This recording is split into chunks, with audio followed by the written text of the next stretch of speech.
Good morning. Is this Violet's mother? Yes, she's here. May I ask who's calling? Oh, hello. I'm the new homeroom teacher for Violet's class.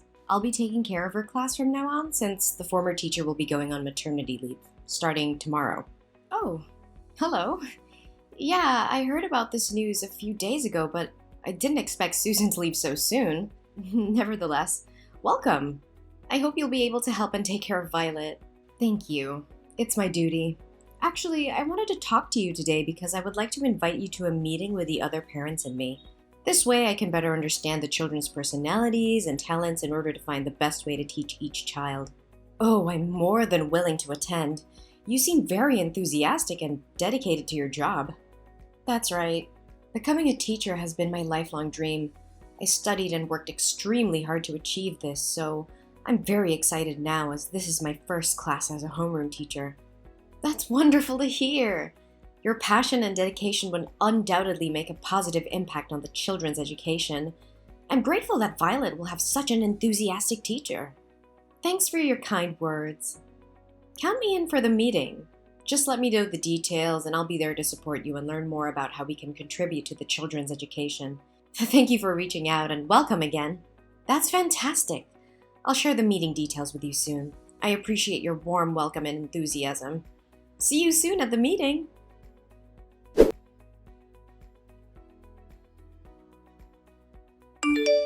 Wow, it's such a small world. I can't believe it's been 10 years since we last saw each other. You have no idea how sad I was when I heard you transferred schools. Why do you keep running away like a scared mouse, just like you did 10 years ago? What more do you want from me? I don't want to bring up the past again. I've tried to forgive you, so it's best if you don't mess with me. Forgive me? Are you kidding? I didn't do anything to you. We used to be best friends. If anyone needs to beg for forgiveness, it's you for moving away and taking the joy from my everyday school life. Best friends? You were a bully. You ruined my life. Ugh, come on, don't be such a drama queen. Haven't you always wanted to be the most popular girl in school? I was just trying to help you. But don't be so hard on me. Those games were really fun. Do you call those inhumane acts, insulting others and making me live in fear every morning, a joke? You started a game where people at school were rewarded for throwing the most food at me, and from then on, every lunchtime was a nightmare. Everyone in school competed to throw whatever they could at me. Even when I hid on the balcony or the restroom, you always found me to continue that cruel game. Yeah, that was so much fun. From then on, I was covered in food every day and smelled. You even told everyone I was a trash can, and since then, my locker was always filled with disgusting garbage, along with curses and wishes for me to die. Never mind, they just said it for fun. The climax was the prom night in our second year of high school. You told me that the theme of the prom was to dress up as an animal. At that time, I was foolish enough to believe your lies and think that you wanted to make up with me. So I accepted your offer to do my makeup and dress up as a chicken. But when I arrived, everyone laughed and pointed at me. You even manipulated people to vote for me as prom queen. And when I was dragged up to accept the award, you poured a bucket of blue paint all over me. Oh yeah, you looked like a Smurf. Oh, I still find it funny to this day. You have such a good memory. How do you remember everything in such detail? I wish I could forget about it too, but those memories left a big psychological impact on me. Despite attending numerous therapy sessions, I still can't erase those horrible experiences from my mind. Ugh, chill out. Can't you take a joke? Those weren't jokes, Farah. They were acts of pure cruelty and humiliation. I was tormented daily, emotionally and physically scarred by her actions. My self-esteem was shattered and I lived in constant fear and embarrassment. Ugh, lighten up, you were such an easy target. Besides, you should have been grateful for the attention. It's not like you were anyone special before. Grateful? Are you serious? No one deserves to be treated the way you treated me. I was a human being just like you. Those acts of torment weren't funny or playful. They were a violation of my dignity and a betrayal of our supposed friendship. Friendship? Ha! You were always so pathetic and desperate for acceptance. I was just trying to toughen you up, make you stronger. Look at you now. Isn't it thanks to my upbringing that you dare speak up against me instead of crying and resigning yourself all day like before? Toughen me up? No! You were just a bully. You enjoyed having power over me, relishing in my pain and suffering. You had no regard for the consequences of your actions or the emotional scars they left behind. Ugh, stop playing the victim. It's been years and you're still dwelling on the past. Get over it already. Get over it? How can I forget the years of torment, the humiliation, and the constant fear? These experiences have shaped who I am today, but I refuse to let you define me any longer. I'm stronger now and won't allow you to belittle my pain. Whatever. You're just being dramatic. It's not like it affected you that much. Those are just rebellious acts. Almost every teen goes through that phase. I believe that when Violet grows up, she'll do the same thing I did to you. Oh no, she'll definitely turn out to be a failure who needs to be taught a lesson, just like her mother. Perhaps in the near future, I'll have to dedicate myself to taking care and paying attention to Violet. She'll be my favorite student from now on. How can a person like you, with such a biased, immoral, and shameless mindset, become a teacher? I will notify the school immediately so they can remove you from your position and find a more suitable teacher for my daughter's class. I refuse to have my child influenced by someone as inhumane as you. What do you think you can do? Don't you know that the principal of this school is my father? Go ahead and share your opinion. Try everything you can to get me fired. But guess what? My father will make sure to write negative comments on your child's school records, making it difficult for her to find a school anywhere else in the future. I will tell the truth about you to other parents, and I'm certain they will support the change of teachers. Oh, really? But let me tell you something.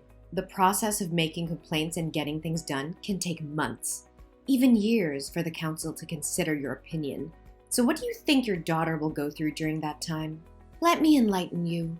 Elementary school kids can be even more manipulative than high school kids. You underestimate my determination to protect my child. I will not let your influence continue to poison the school environment.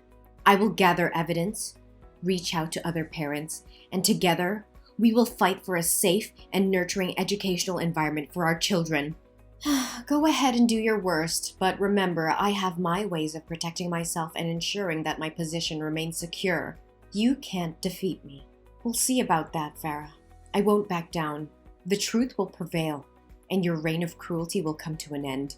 You may have power within the school, but I believe in justice, and will fight for it until the end. So inspirational and touching. We'll see who comes out on top, Ella. Just remember, I always have a trick up my sleeve.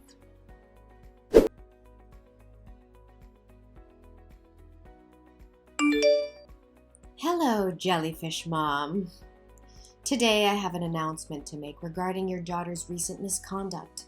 As her homeroom teacher, I have taken disciplinary action in response to her poor behavior. And before you jump to conclusions, let me clarify that this has nothing to do with holding a grudge from the past or intentionally causing trouble with your daughter. This is simply a conversation between a teacher and a parent to inform you about incidents of cheating and stealing involving Violet and her classmates. What? What do you mean by poor behavior? Are you saying my daughter cheated on her exam and stole from her classmates? Yes, that's exactly what I mean. During a math test today, I noticed Violet looking at her classmates' papers and even exchanging answers with them. A math test? That can't be right. Violet excels in math. Last year, she even represented the school in an inter-school math competition. How can you be so sure that she hasn't neglected her studies this year? Perhaps she resorted to cheating out of fear of embarrassing her friends. Furthermore, today was Violet's day for classroom duty. When her classmates returned to the class after playing, many of them discovered that their belongings were missing. Crayons, hair bows, game consoles. They were all found in Violet's locker when we conducted a search. How is that possible? Something doesn't add up. I am confident that Violet would never steal from her friends. Someone must have framed her. Accept the truth. You have failed to raise your daughter properly. As an experienced teacher, I can clearly discern if a child is lying or not. Moreover, she has already confessed her mistakes in front of the class. What? Did Violet herself admit to cheating and stealing? Yes, indeed. Although I had to use a professional method as a teacher to get Violet to admit her mistakes. What do you mean by professional method? Well, as an expert in educating children, I know which methods work best. In this case, a light spanking with a ruler was employed. I can assure you that I have used this approach with hundreds of students before. What? Did you physically punish my daughter? How dare you take such action without certainty that she committed those acts? You coerced and assaulted her just to force her into admitting fault? And you still call yourself a teacher? Oh, please, she simply needed to face the consequences of her actions. By the way, I'm disciplining Violet, so she'll be returning home 2 hours later than usual today. I have lesson plans to work on for tomorrow, so I won't be able to continue this conversation with you. No, you're not going anywhere until you clearly explain what punishment you're referring to. What have you done to my daughter? Oh, don't worry, you'll find out soon enough once she arrives home. Today I decided to test out a new punishment method, and your daughter was the first one to experience it.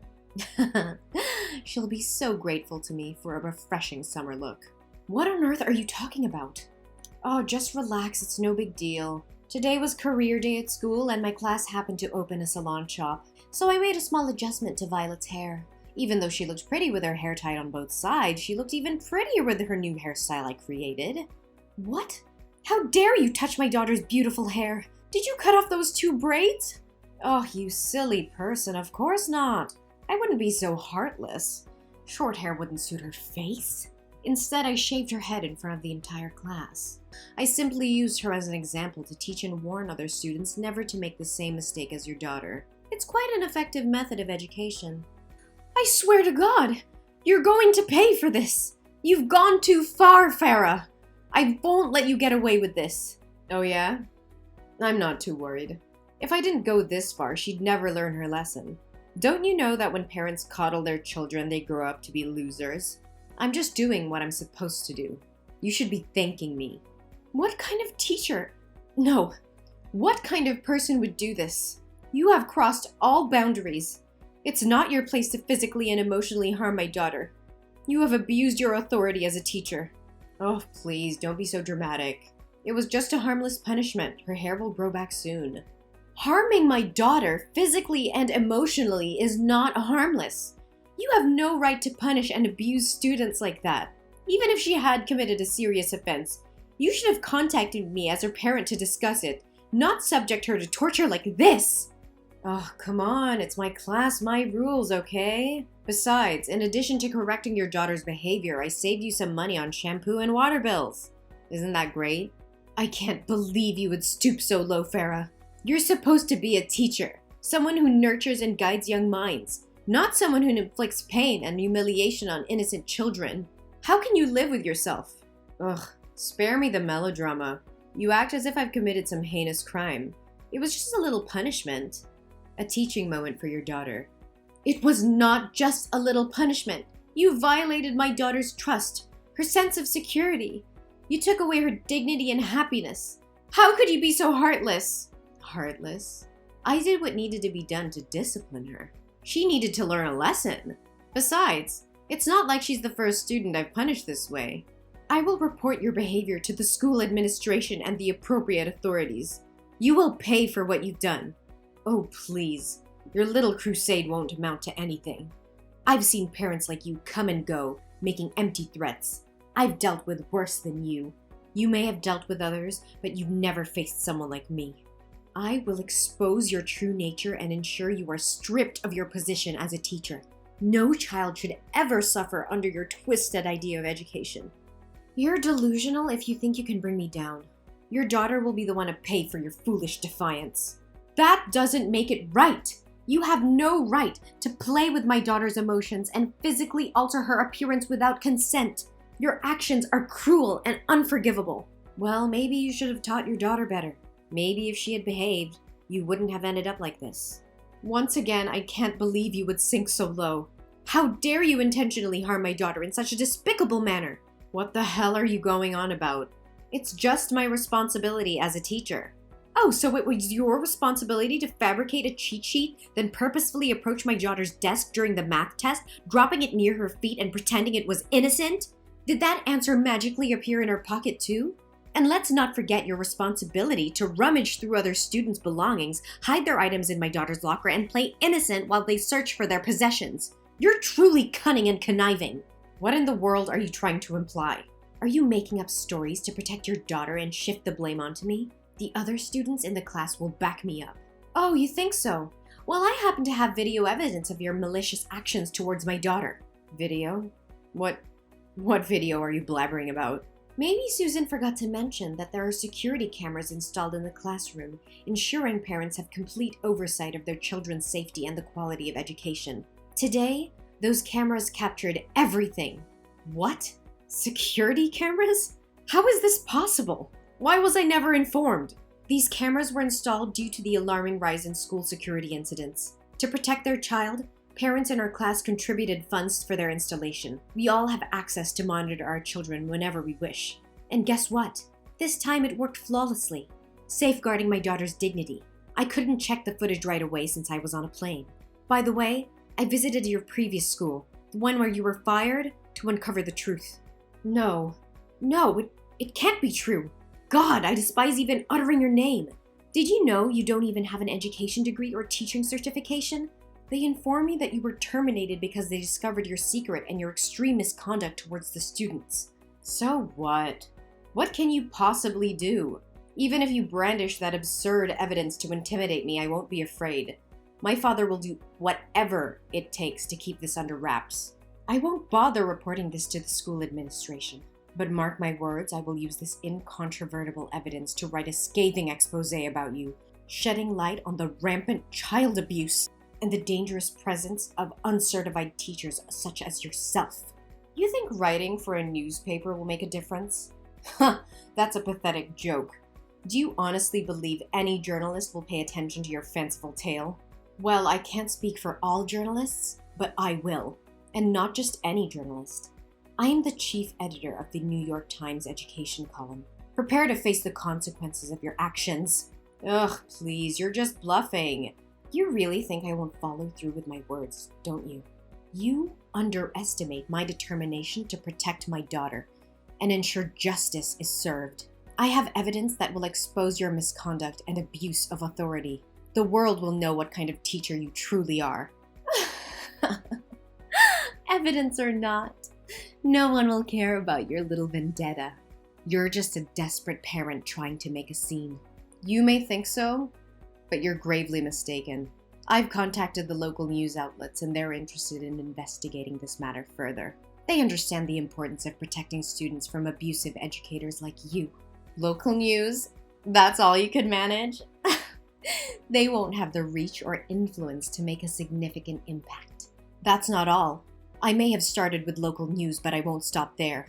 I will reach out to national and international media, sharing the evidence of your deplorable actions. I will make sure every parent, every educator, and every responsible citizen knows what you have done.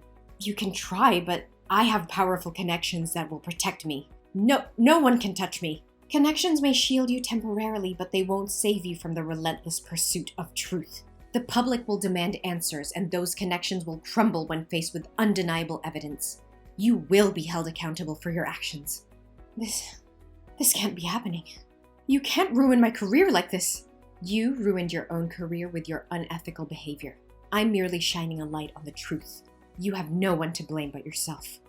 Please, Ella, I beg you, don't go through with this. I made a terrible mistake, and I deeply regret my actions.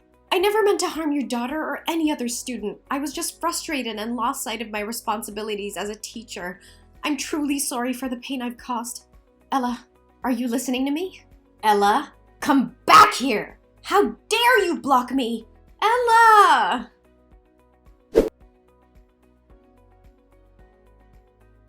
The public became aware of Farah's student abuse incident, and the news spread like wildfire. Outraged parents, teachers, and community members demanded justice for the students who had suffered under her care. The evidence, including the surveillance video, was presented in court, leaving no room for doubt about Farah's actions. Farah's trial was swift, and she was found guilty of child abuse and misconduct. The court sentenced her to a significant prison term, ensuring she would be removed from any position of authority over children. Her reputation was shattered, and she lost everything she had worked for. But the repercussions did not end there. The investigation into Farah's actions shed light on deeper issues within her father's school. It was discovered that he had been embezzling funds, and covering up incidents of abuse. The authorities launched a thorough investigation, and both Farah's father and the school faced legal consequences. The school's reputation was tarnished, and it underwent major reforms to ensure the safety and well-being of its students. Then, I took immediate action to support my daughter Violet. I sought professional help and took her to a psychiatrist to address any emotional impact from the traumatic experiences. Thankfully, Violet showed resilience and strength, emerging from the ordeal with no lasting psychological harm. During the period when Violet's hair was growing back, I bought her a variety of beautiful wigs, allowing her to express herself and feel confident. The support from me and the love of her family helped Violet regain her self-esteem and move forward. Meanwhile, teacher Susan, who had been on leave, returned to the classroom. Her presence brought a sense of stability and positivity back into Violet's life. With a nurturing and supportive teacher, Violet thrived academically and emotionally, embracing her love for learning and her classmates.